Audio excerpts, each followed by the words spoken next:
Efésios capítulo 2, a partir do verso 1, a santa palavra do Senhor nos diz o seguinte: Ele lhes deu vida quando vocês estavam mortos em suas transgressões e pecados, nos quais vocês andaram noutro tempo, segundo o curso deste mundo, segundo o príncipe da potestade do ar, do espírito que agora atua nos filhos da desobediência. Entre eles também nós todos andamos no passado, segundo as inclinações da nossa carne, fazendo a vontade da carne e dos pensamentos, e éramos, por natureza, filhos da ira, como também os demais. Mas Deus, sendo rico em misericórdia, por causa do grande amor com que nos amou, e estando nós mortos em nossas transgressões, nos deu vida juntamente com Cristo. Pela graça vocês são salvos. E juntamente com Ele nos ressuscitou, e com Ele nos fez assentar nas regiões celestiais em Cristo Jesus. Deus fez isso para mostrar nos tempos vindouros a suprema riqueza da sua graça, em bondade para conosco, em Cristo Jesus. Porque pela graça vocês são salvos, mediante a fé, e isto não vem de vocês, é dom de Deus, não de obras, para que ninguém se glorie, pois somos feitura dele, criados em Cristo Jesus para as boas obras, as quais Deus, de antemão, preparou para que andássemos nelas. Até aqui. Vamos mais uma vez ao Senhor em oração. Bendito Deus e Pai do nosso Senhor Jesus Cristo. Louvado seja o teu santo nome, Pai. Obrigado por este dia, obrigado por tudo que tu já nos concedeu.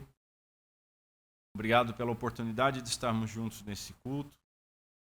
Obrigado pelo momento histórico que nós comemoramos. Obrigado porque tu nos introduziu na história neste momento, conforme a tua sabedoria. Ajuda-nos, Senhor, a investigarmos um pouco mais da tua santa palavra, aprendermos um pouco mais sobre a tua glória, o teu poder, a tua majestade, a glória, a beleza e o poder de Cristo Jesus, o amor revelado na cruz do Calvário e a nossa dependência completa de Ti. Pedimos essas coisas no nome santo do nosso Salvador, Jesus Cristo. Amém. Meus irmãos, hoje nós iniciaremos uma pequena série de, espero, 3 mensagens, talvez seja mais, mas de 3 mensagens para comemorar e também, principalmente, para glorificar a Deus pelos 508 anos da Reforma Protestante. Eu considero esse evento o maior avivamento que a Igreja já experimentou. A Igreja Católica, corrompida pela imoralidade e pelo desvio da Escritura, no auge da sua ganância, utilizou-se da venda de indulgências para angariar fundos para a construção da Basílica de São Paulo, no Vaticano. O que é indulgência, pastor? Indulgência, segundo o catolicismo, seria o perdão das penas temporais devidas pelos pecados já perdoados quanto à culpa, que são concedidos pela Igreja com base num suposto mérito excedente de Cristo, de Maria e dos santos. E que então, segundo a Igreja Católica, livra o fiel ou a alma de um fiel de cumprir esta pena no purgatório. Um erro, um abismo atraindo outro, né? Essa prática, a venda, né, das indulgências, foi um dos estopins da Reforma Protestante. Claro, não o único, vários fatores contribuíram para isso. John Tetzel era o responsável pela venda destas indulgências na região que hoje nós chamamos de Alemanha. E ele tinha um discurso muito interessante, todos devem conhecer. Ele dizia que, ao tilintar da moeda no cofre da igreja, a alma do seu ente querido pula para fora do purgatório. Encontramos nessa época também Lutero, nesta mesma região, doutor em teologia, me ensinava o Novo Testamento, estava ensinando a carta aos Romanos, e ele lutou com o texto do capítulo 1 de Romanos, verso 17, durante um bom tempo, até que compreendeu que o justo viverá pela fé, significa que nós somos justificados pela fé em Cristo. Ele escreveu, então, algumas teses sobre isso, mas elas não chamaram a atenção. Depois, ele escreveu outras 95 teses contra a forma de comércio de indulgências. Veja, não era nem contra as indulgências em si, mas a forma como elas estavam sendo comercializadas. Então, no dia 31 de outubro de 1517, ele fixou essas teses na porta da capela de Wittenberg. Veja, a gente romantiza, né, essa imagem como vindo com um martelo e batendo, aquela coisa toda, e os pássaros voando de cima da... Não é bem assim. Esse espaço na porta da capela, essa capela era junto da universidade, havia tipo como um mural. Hoje está lá bonitinho, umas placas de mármore, mas era um mural onde se afixava temas, provocações para discussão e debate. E esse era o intuito de Lutero, debater aquelas teses. Mas esse debate começou a fazer com que as indulgências não fossem compradas como gostariam que fosse. E então, ao atingir o bolso de Roma, Lutero chamou a atenção. Veja, a maioria dos evangélicos crê, e a maioria de vocês veio de igreja evangelical, crê que a reforma diz respeito somente ao luteranismo, né? Depois do advento da internet, uma popularização das igrejas reformadas, algumas igrejas começaram até a prestar atenção para isso. Eu acho muito interessante algumas comunidades comemorando a reforma, e nós vamos ver hoje que a teologia dessas comunidades é idêntica da Igreja Católica. Então, é um contrassenso eles comemorarem a reforma daquilo que não foi reformado na sua própria prática. Enfim, o que foi a reforma, basicamente? Foi um retorno à Escritura, corrigindo os desvios causados pelo distanciamento da Bíblia, da Escritura como regra de fé. Ok, após a reforma, lá no início dos anos de 1600, na Universidade de Leiden, na Holanda, Jacob Arminius, nosso amigo Armínio, aluno de Beza, discípulo de Calvino. Poxa, veja que ele foi ensinado aos pés de um Gamaliel moderno. Ele tornou-se professor. E lá, aos poucos, Armínio começou a rejeitar alguns ensinos e as suas ideias encontraram adeptos. Em 1610, após a sua morte, ele já havia morrido, os seus seguidores apresentaram então um documento às autoridades da igreja local que tentavam, segundo as palavras de um arminiano, reformar a igreja reformada. O documento chamou-se Remonstrância. O que significa isso? Mostrar novamente, protestar ou declarar. E o que era esse documento? Basicamente, um credo com 5 artigos de fé. A resposta conservadora da Igreja Reformada foi o Sínodo de Dort, 1618 a 1619. Pastor, o que é sínodo?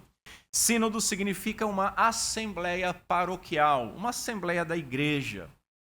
Deste sínodo saíram os chamados cânones de Dort. Cânones significam regras padrão. Então foi definido um padrão de fé nas questões soteriológicas que eram defendidas eram contrariadas pelos remonstrantes, e então foi definido como um padrão. O que é interessante notar é que esses 5 pontos, eles que nós temos e costumamos chamar de doutrinas de graça ou do calvinismo, né, 5 pontos do calvinismo, eles nascem como uma resposta né, há uma questão levantada pelos remonstrantes ou arminianos. Eles são, como adiantei, chamados de 5 pontos do calvinismo, mas eu prefiro até que se chame de doutrinas da graça. Nós veremos esses pontos hoje e nas próximas semanas. Veja, meus irmãos, chamar estes pontos de 5 pontos do calvinismo é um erro sob vários aspectos. O primeiro, porque não foi Calvino que escreveu. Está bem longe de Calvino. Segundo, porque eles não resumem o que é o calvinismo. E muitas pessoas acabam interpretando que o calvinismo é aqueles 5 pontos e deu. Terceiro, consequente disso, porque acaba limitando a profundidade da teologia reformada e dos próprios escritos de Calvino. Há apenas esses 5 pontos e, meus irmãos, é muito mais profundo, os senhores sabem. Esses pontos são, na realidade, apenas as doutrinas soteriológicas, doutrinas que tratam sobre a salvação, soteros, salvação, soteriologia.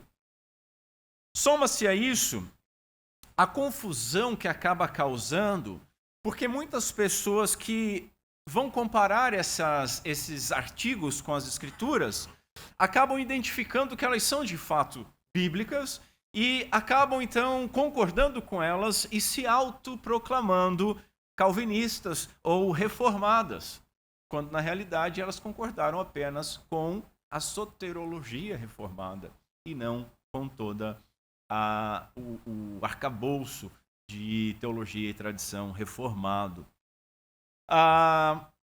Contudo, o retorno às Escrituras promovido pela Reforma trouxe à luz o verdadeiro evangelho sintetizado nestas chamadas doutrinas da graça.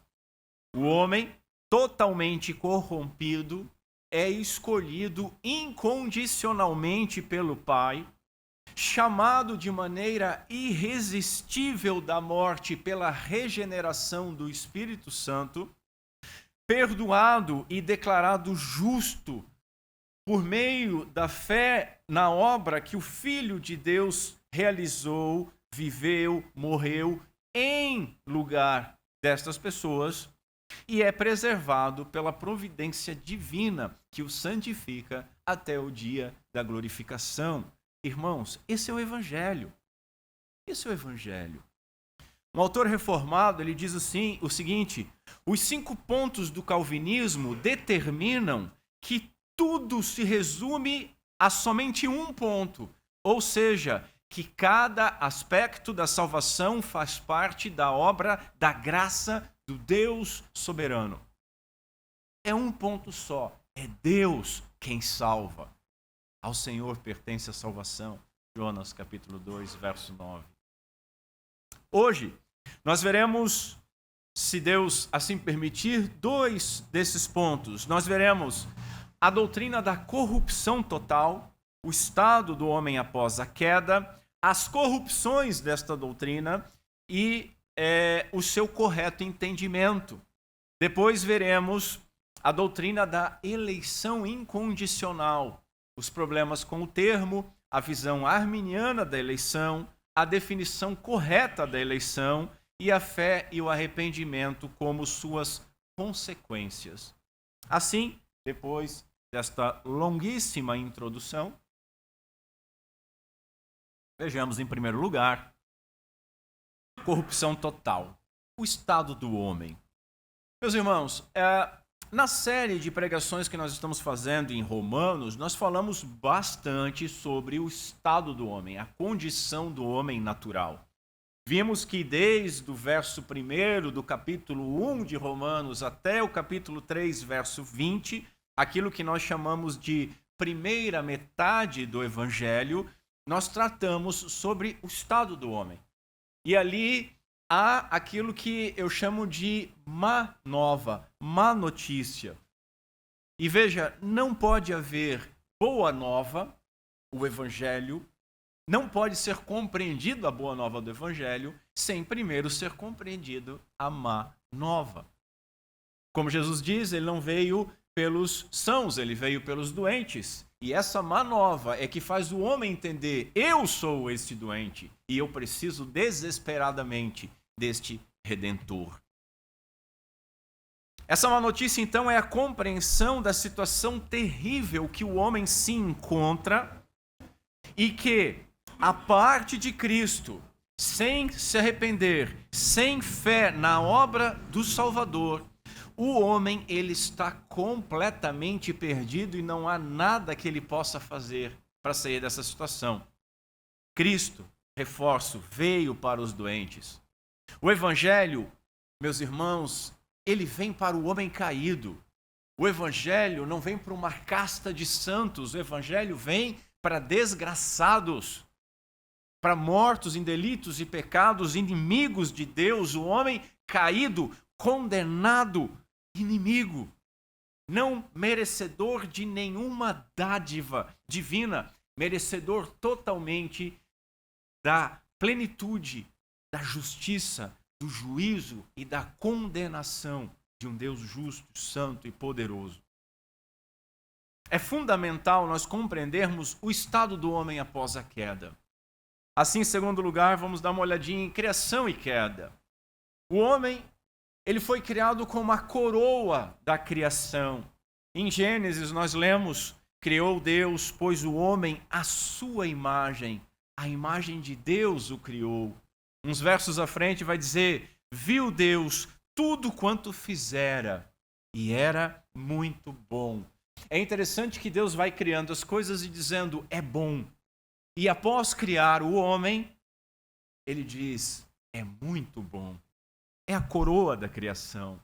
Lá no capítulo 2 de Gênesis, nós lemos Deus, então, fazendo um pacto com o homem, o chamado pacto das obras, onde prometia a vida eterna, bênçãos sem fim, e havia apenas uma ordem restritiva: da árvore do conhecimento do bem e do mal não comerás, porque no dia que dela comeres, certamente morrerás. Nós sabemos o que houve e colhemos o fruto disso até hoje. O nosso breve catecismo de Westminster, ele sintetiza isso da seguinte forma: os nossos primeiros pais, tendo sido deixados à liberdade da sua própria vontade, caíram do estado em que foram criados, pecaram contra Deus, visto que o pacto foi feito com Adão, não só para ele, mas também para a sua posteridade, toda a humanidade que dele procede por geração ordinária, pecou nele e caiu com ele na sua primeira transgressão. A queda reduziu a humanidade a um estado de pecado e miséria. Toda a humanidade. Adão era o nosso representante federal, escolhido por Deus e capacitado para obedecer em nosso lugar. Na queda de Adão, ocorreu aquilo que nós chamamos de pecado original. Esse termo, ele é relativo à origem deste pecado. Todos os pecados da humanidade são derivados. Dito diferente, deriva dessa primeira transgressão, todos os pecados da humanidade, todos os nossos pecados. Nós pecamos então, meus irmãos, por sermos pecadores. Não nos tornamos pecadores ao pecar. Somos pecadores e por isso pecamos. Nós caímos em Adão, nosso representante federal. Aí, às vezes, a gente encontra algumas pessoas que argumentam que é injusto. É injusto Adão errar e eu pagar o preço. Não pode ser, isso está errado e tal. Até algumas brincadeiras, às vezes, jocosas. Culpa de Adão, né? Culpa de Eva. Meu irmão, eles eram melhores que nós. Eles tinham capacidade de obedecer plenamente a lei e nós não temos. Eles foram escolhidos por Deus.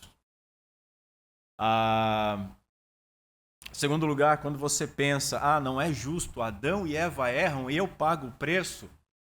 Se você não acha isso justo, então você não tem como achar justo o segundo Adão te representar na cruz do Calvário. ele também estava representando a todos nós. E aí não seria justo um morrer e todos que crerem nele serem salvos. Essa é a lógica do Evangelho. E ninguém reclama de ser representado pelo segundo Adão no Calvário. Veja, então, meus irmãos, nós estávamos no Éden, morremos com Adão e Eva, mas também estávamos no Calvário. Morremos em Cristo, e não só morremos, ressuscitamos em Cristo, Paulo vai dizer. E não só ressuscitamos, estamos assentados nos céus, porque o nosso cabeça está lá. E nós, aqui, como igreja militante, já usufruímos e desfrutamos das bênçãos da salvação. Mas isso é para quem está na fé, para quem está em Cristo. Então nós devemos concordar que o pecado de Adão, ele nos atingiu, e que o seu pecado é o nosso pecado. Vejamos assim as consequências deste pecado. Corrupção total.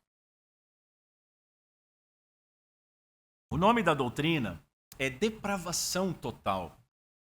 Todavia, eu prefiro usar corrupção total, porque a ideia de depravação no nosso imaginário, ele se relaciona com a conotação sexual, né? Corrupção total, veja, meus irmãos, não é uma corrupção completa em intensidade, mas integral em extensão. Não em intensidade, mas em extensão. Ou seja, atinge o homem todo e todo homem. Ela se refere à natureza, ao potencial do homem, não necessariamente às suas ações.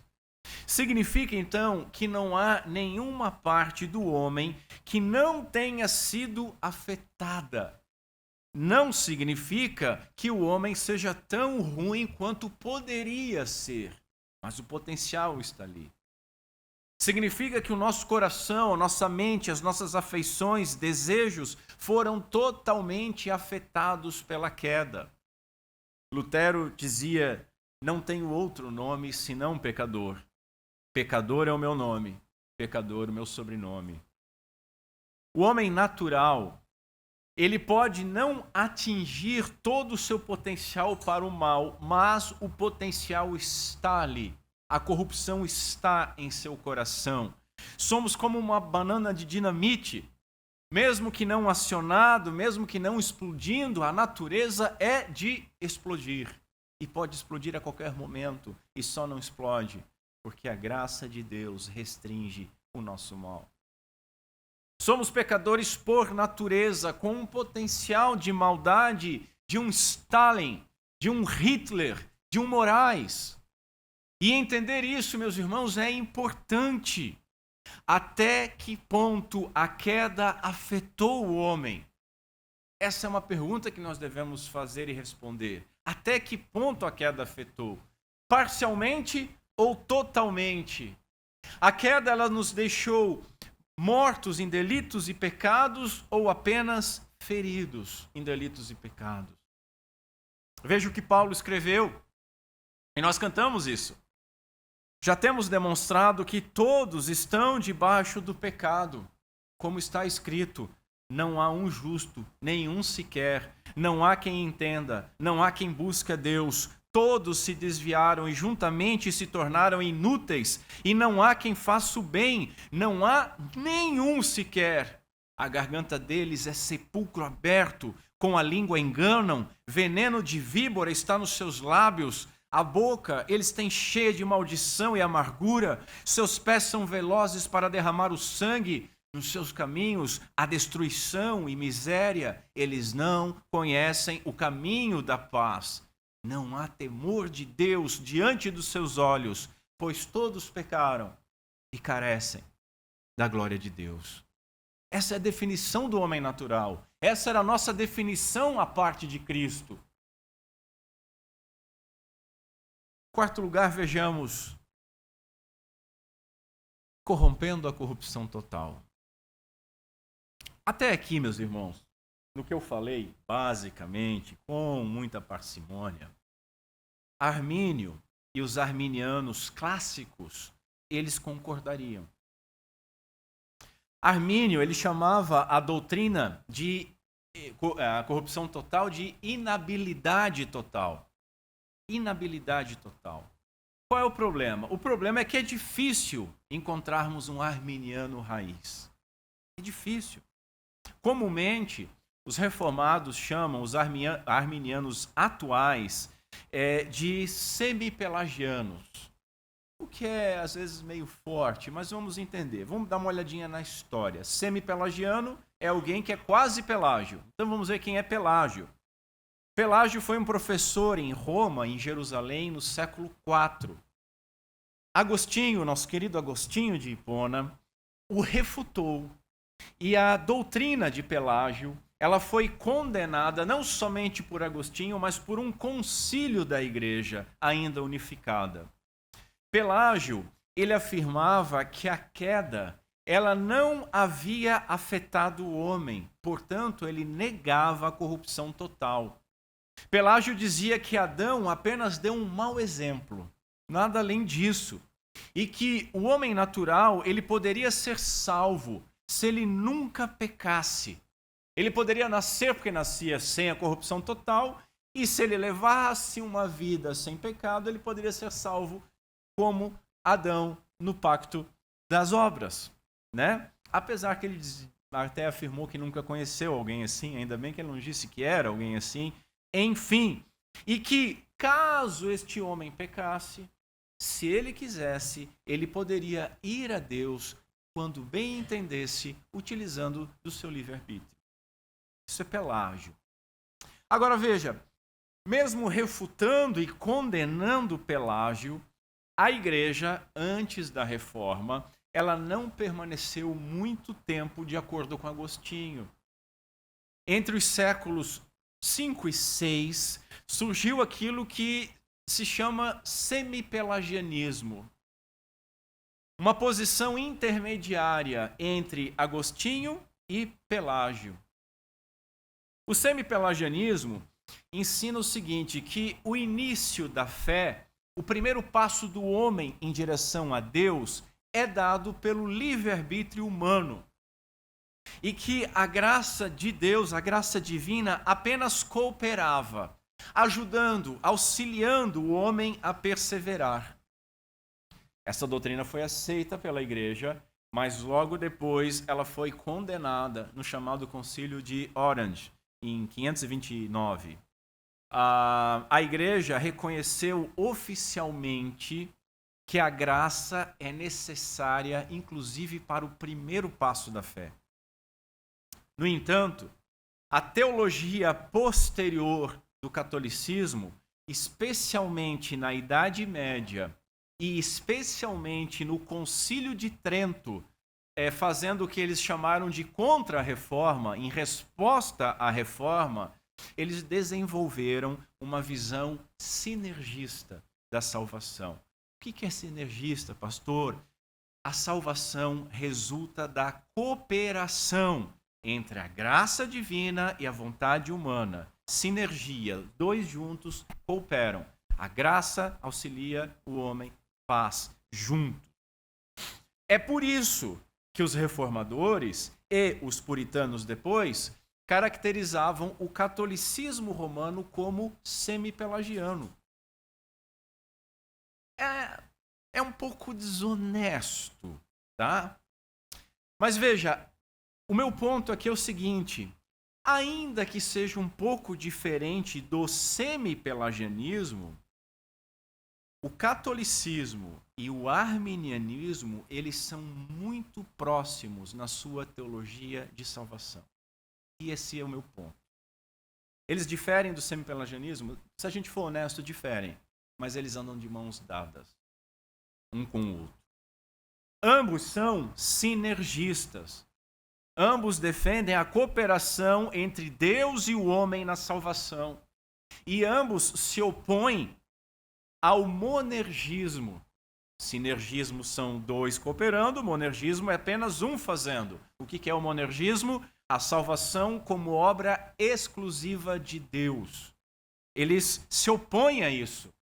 E essa justamente é a crença reformada. Esta justamente era a crença de grandes homens dentro do próprio catolicismo, como Agostinho. Há até uma frase que se diz que a reforma foi um retorno às escrituras e um reavivamento de Agostinho, né? E a crença reformada é que Deus é o único autor da salvação do início até o fim. É obra dele. Vamos resumir o pensamento, então. O pelagiano diz que o homem pode salvar-se sozinho. O semi-pelagiano, que o homem dá o primeiro passo, Deus ajuda depois. O catolicismo romano, Deus inicia, mas o homem coopera, só invertendo a ordem. O arminiano, Deus capacita todos pela graça, mas o homem decide e coopera, ecoando o catolicismo. E o cristão bíblico reformado diz que Deus dá o primeiro e o último passo. Tudo vem da graça de Deus. Mas, como eu disse, é difícil encontrar um arminiano que estudou e seja fiel ao que a teologia arminiana diz ou produziu. Por exemplo, tem uma obra, O que é Teologia Arminiana, que o autor diz o seguinte: livre-arbítrio é o que Adão e Eva tinham antes da queda. Todos os seus descendentes, em razão da queda, nascem sem livre-arbítrio. O arbítrio do homem, nascido em delitos e pecados, é escravo. O termo mais correto e específico, portanto, para definir o arbítrio do homem natural é arbítrio escravo. Um arbítrio que não é livre, mas que está escravizado pelo pecado. O problema é que é difícil encontrar um arminiano que vá concordar com esse conceito. Não é verdade? Claro que, veja, eu não estou defendendo o Armínio, nem o arminianismo clássico. Eu deixei isso bem claro. Na corrupção total, eles... No VAR, a bola você vê que entrou. Pelo VAR. Né? Livre-arbítrio é uma questão que é complexa, porque tem a ideia filosófica, a ideia teológica e as interpretações, né? Calvino, ele chamava o livre-arbítrio de livre agência. Por que isso? Porque o termo, dizia ele, já lá atrás, está corrompido no seu significado. Se você juntar 10 pessoas e perguntar para 10 pessoas o que é livre-arbítrio, você vai ter 10 definições diferentes e muito provavelmente as 10 erradas. Hoje, eu não tenho problema nenhum de dizer que o homem tem livre-arbítrio. Sim, nós temos livre-arbítrio.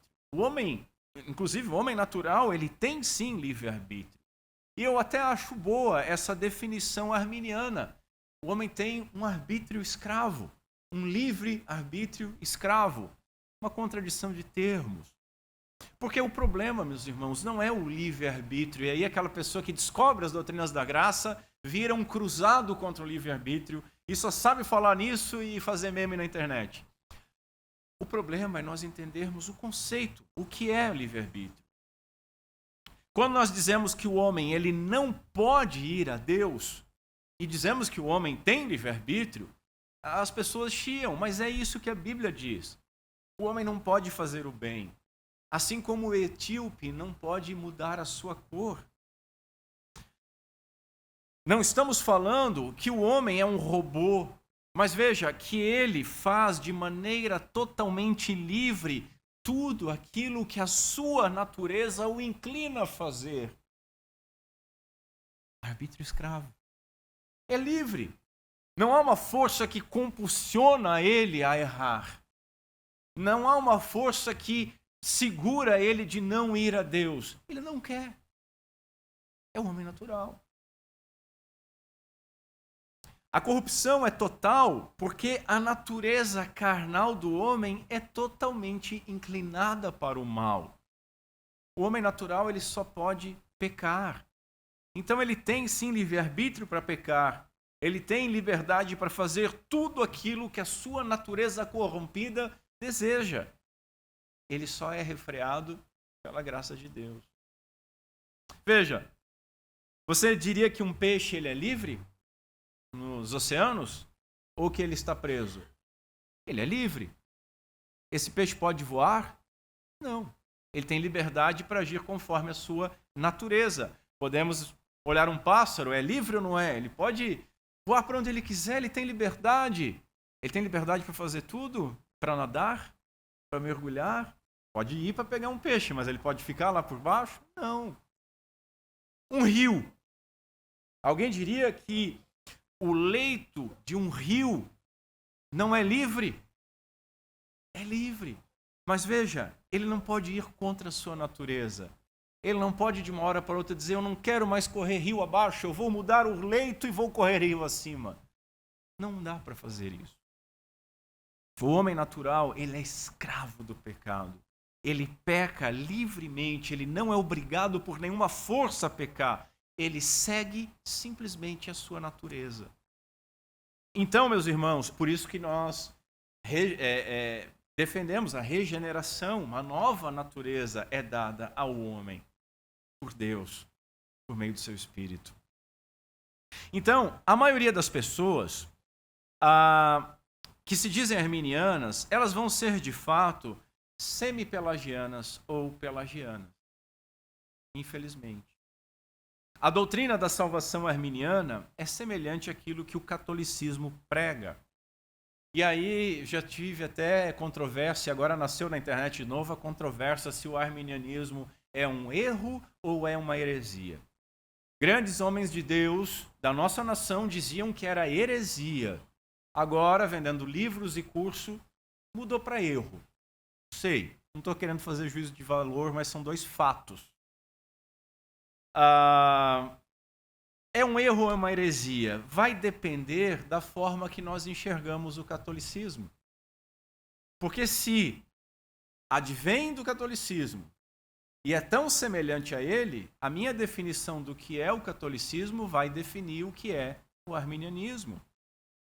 Será que os católicos precisam ser evangelizados ou são nossos irmãos em Cristo? Tem alguns reformados que dizem que são irmãos. Tem outros que dizem que são campo missionário. Esse é o ponto. Veja, o interessante, meus irmãos, é que a reforma ocorreu exatamente por divergências nessas doutrinas. É por isso que houve reforma. Porque quando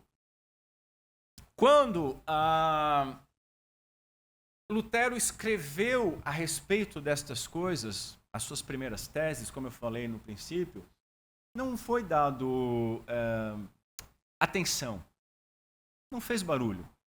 Quando Lutero se opôs à forma das vendas de indulgência, baixou a meta. Aí vamos ver por que a máquina parou de arrecadar. Quando foram ver, tem um monge lá que está enchendo a paciência do pessoal, dizendo que não é assim. Quem é esse cara? Vamos lá ver esse cara. E aí o pessoal chegou e teve contato com os escritos de Lutero. Aí a coisa tomou uma proporção diferente. Veja, Roma só olha para Lutero quando dói no bolso. Mas quando foram para os escritos de Lutero, viram que o poder de ter as chaves da salvação estavam sendo minados pela doutrina de Lutero. A salvação não pertencia mais à igreja, mas o homem podia ir ao Pai por um único mediador e ser salvo pela fé. Então, envolvia uma perda agora não só financeira pontual, mas uma perda de poder. E, meus irmãos, poder é mais importante que dinheiro. É mais importante que dinheiro. E aí há toda essa controvérsia. Começam a ler os textos de Lutero, condenam, exigem que ele se retrate daquilo que ele tinha escrito. Né? Lembram quando ele é preso e tal? Foi dada a opção para ele retratar, ele ia ser morto, conseguiram fazer com que fugisse. Ele tinha que se retratar daquilo que ele escreveu. E o que ele escrevia? Sobre a graça.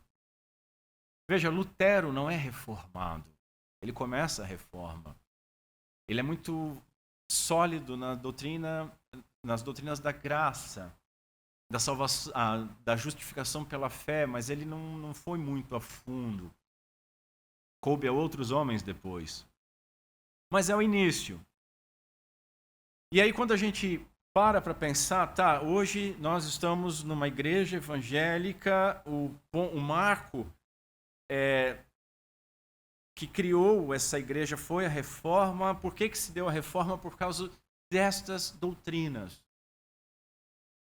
Os irmãos hão de concordar comigo que negociar justamente nessas doutrinas, na tese fundante, é problemático.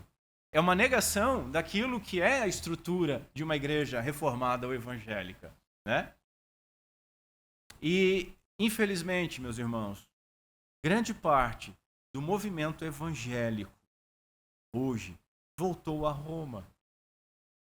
Voltou a Roma defendendo que a ação do evangelho ocorre de maneira sinergista. Defendendo que o homem colabora, defendendo uma ideia totalmente corrompida de livre-arbítrio, defendendo que a graça salvífica ela pode ser resistida, que a eleição é por mérito. Nós vamos ver isso à frente. Já adianto, não vai dar para ver hoje. Que a salvação é por mérito. E esse mesmo é o que pega. Né? Salvação é por mérito. O pior, que para mim é o que mais dói, a expiação é ilimitada. O que significa isso, pastor? Significa que Jesus morreu por todos. E nós vamos ver nessa doutrina, eu acho que é o ponto mais belo, é o mais chocante. Porque quando você diz expiação limitada, que eu prefiro chamar de expiação definida ou graça definida, porque tem um número definido, Jesus morreu por sua igreja, dá aquele choque, né? Vocês estão limitando a Cristo. Assim, não, a gente não está limitando. A gente está glorificando. Porque o que ele fez plenamente. Ele não fez pela metade. E não pode ser contrariado, não pode ser quebrado, não pode ser desfeito. E, por fim, que aí está envolvido nisso tudo, aquela ideia de perda da salvação. Eu fui eleito de maneira de mérito condicional. Jesus morreu por mim e ainda assim eu posso perder a salvação. A gente até canta isso, né? Cobrará o justo juiz dos homens? O preço que já foi pago. As mãos perfuradas pagaram tudo. Como é que Deus vai cobrar isso de alguém? De novo. Deus não é injusto. Vejamos consequências da corrupção total. A queda, meus irmãos, deixou o homem totalmente morto com relação aos assuntos espirituais. A palavra de Deus diz: porque a inclinação da carne é inimizade contra Deus, pois não está sujeita à lei de Deus, nem mesmo pode estar. Portanto, os que estão na carne não podem agradar a Deus. Paulo, Romanos, capítulo 8. Somente quando o homem é, então, regenerado, quando a sua natureza é modificada, quando ele recebe um coração de carne, o coração de pedra é lançado fora, quando ele é chamado da morte para a vida, ele é capaz, então, de se arrepender e de crer. O reformado crê que aqueles que foram escolhidos eterna e soberanamente por Deus, todos esses crerão, porque todos esses serão regenerados pelo Espírito Santo de Deus a seu tempo e serão atraídos a Cristo por laços de amor. Jesus ensinou lá em João capítulo 3, falando com Nicodemos, que o homem precisa primeiro nascer de novo, senão ele não pode nem mesmo ver o reino. Isso é significativo, porque você não tem como entrar, desejar, se você não pode nem mesmo ver. Você está morto espiritualmente. Como crer sem ver o reino? E mais, quando Jesus diz que importa-vos nascer de novo. Nascer de novo é interessante. Se regenerar. Se alguém diz para você, olha, importa que você seja regenerado, que você nasça de novo. Aí você senta e começa a pensar, como é que eu vou nascer de novo? Como é que eu vou me recriar? Veja, Nicodemos era muito mais inteligente que a gente. E Nicodemos, ele vai à patetice de dizer para o Senhor, tá, mas eu vou retornar ao ventre de minha mãe? Aqui Jesus, né, com todo amor, diz, tu sendo mestre em Israel, não compreende isso? Porque isso está no Antigo Testamento. Isso é a regeneração que está lá no Antigo Testamento, a substituição do coração de pedra. Eles não entenderam. Então, meus irmãos, o homem morto em delito e pecado, totalmente corrupto, ele não tem como se auto-renascer. Ele não tem como se auto-ressuscitar. Precisa de um poder que vem do alto.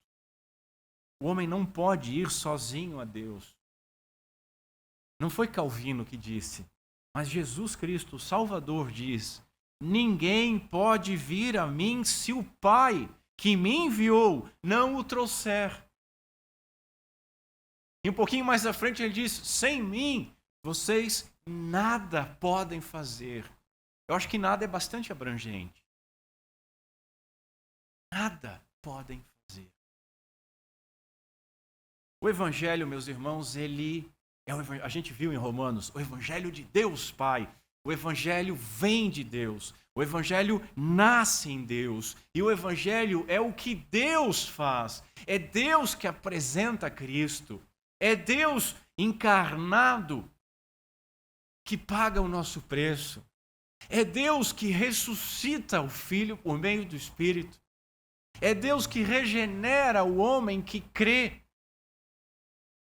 É Deus do início ao fim. Isso é maravilhoso. O Evangelho não é o que nós fazemos para Deus. O Evangelho é a comunicação. É a comunicação daquilo que Deus fez para o homem. Por isso é poderoso. Porque naqueles que ele será cheiro de vida para a vida, ele está simplesmente fazendo como Cristo, fora do túmulo de Lázaro. O Evangelho é a mesma coisa. Vem para fora. É a mesma coisa que a menina que estava morta. Talitá cumi, em aramaico. Virou até nome, Talita. Menina, volte à vida. É a mesma coisa que aquele menino, o rapaz, a gente não sabe, mas filho daquela viúva em Naim. Levante. O Evangelho, para o eleito regenerado, é isso que ele ouve. Por isso que Jesus diz, as minhas ovelhas reconhecem a minha voz, porque quando eu chamo, elas vêm. Isso é irresistível. Isso não vem de nós. O Evangelho torna-se irresistível ao regenerado, pois ele crê, ele entende a sua condição pecaminosa. Ele compreende que não há mérito nenhum nele, ele compreende que é merecedor da ira justa de Deus, e ele compreende que na sua condição pecaminosa ele nada pode fazer, e então ele confia, ele crê que somente a graça divina em Cristo pode ajudá-lo. E se você está em Cristo, é porque foi salvo imerecidamente, pela graça, mediante a fé. Isso não vem de nós, para que ninguém se glorie. Meus irmãos, repito, ao Senhor pertence a salvação. Jonas 2:9. Eu vou deixar a outra doutrina para a próxima semana. Aí a gente vai falar da eleição incondicional. Eu quero simplesmente passar por algumas aplicações. Só um minutinho. Vocês veem que ia ser longo, né? Irmãos, compreender essas doutrinas é maravilhoso. E essas doutrinas, elas geram arrependimento. Caso você nunca tenha entendido que de fato era um pecador, Deus está irado contra você, e você não tem nada o que fazer para ir a Ele ou merecer alguma coisa, mas você ouve o Senhor te chamando. O Senhor está te chamando por meio do seu Santo Espírito, através do Evangelho. Portanto, arrependa-se e creia. Ninguém que foi até Cristo foi rejeitado. Nenhum coração contrito é rejeitado. Ele não esmaga a cana quebrada, nem o pavio que fumega. Arrependa-se e creia. E se você está arrependido, veja, isso é um sinal de que a graça eletiva de Deus te alcançou. Porque sozinho você não poderia nem mesmo entender estas coisas. Outra aplicação, essas doutrinas elas geram humildade. Porque nenhum de nós merecíamos nada além de juízo. Nada. E ainda assim Deus se agradou em nos escolher, em nos amar e enviar o seu Filho Jesus Cristo para nos salvar por sua livre vontade, para a glória do seu nome. Meus irmãos, é dito, e às vezes a gente vê pessoas que se dizem reformadas, que são orgulhosas. Elas têm que sentar um pouco na cadeira e ler mais, orar mais, porque essas doutrinas te trazem humildade.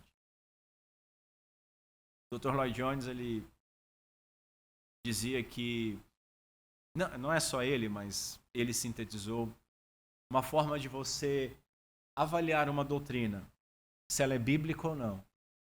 Você deve avaliar, primeira coisa, ela glorifica a Deus sobre todas as coisas, dá toda a glória, toda a honra, causa total dependência a Deus.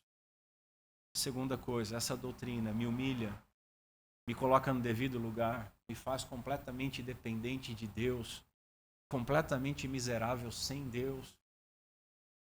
É um bom passo para ela ser real.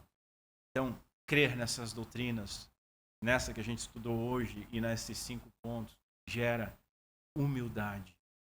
Essas doutrinas também geram temor. Temor. Porque Deus é poderoso e Deus tem o destino de toda a raça humana nas suas mãos.